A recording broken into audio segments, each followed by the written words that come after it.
বাংলাদেশের খেলা দেখছেন নি ও মারি মাইকার মারিয়ে লেছে আঙ্গো ক্যাপ্টেন শান্ত স্যার উনি করছে 11 বলে 3 রান হাদার স্ট্রাইক রেকর্ড কত 27 তো ক্যাপ্টেনের যদি এই অবস্থা হয় বাকিদের কি অবস্থা ও আবার ক্যাপ্টেনের লগে আরেকগা আছে ইগার আপন ভাই লিটন দাস ইগারও অবস্থা ভয়ানক এই দুনোগা একবারে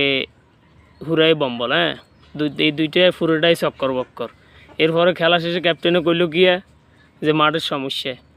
এটা বেড়া একটা কথা আছে নোয়াখাইলে বাসায় নেসতে না নিলে কয় উড়ান বেয়া বেড়া তুই নিজে খেলা আরস না এত চক্কর বক্কর করস কা তো এই যদি আঙ্গ যুক্তরাষ্ট্রের লগে হয় আমরা সাউথ আফ্রিকার লগে কী রো আঙ্গ তো অবস্থা থাকতো না আর এই কালাসান মালাসান আঙ্গুর একবার নি ঠাইট মারিয়ে লিত না তো এগুলো খেলা আর কি তো এগুলো খেলা দেখি আমরা আসলে বাঙালিরা হতাশ এটা আমাদের ক্রিকেট আমাদের আবেগের জায়গা বিসিবি বারবার এগুলো ফসল মাল ক্যাপ্টেন এগার যদি ক্যাপ্টেন্সি চালাই দিতেছে হ্যাঁ এরপরে যাই ধরেন লিটন শান্ত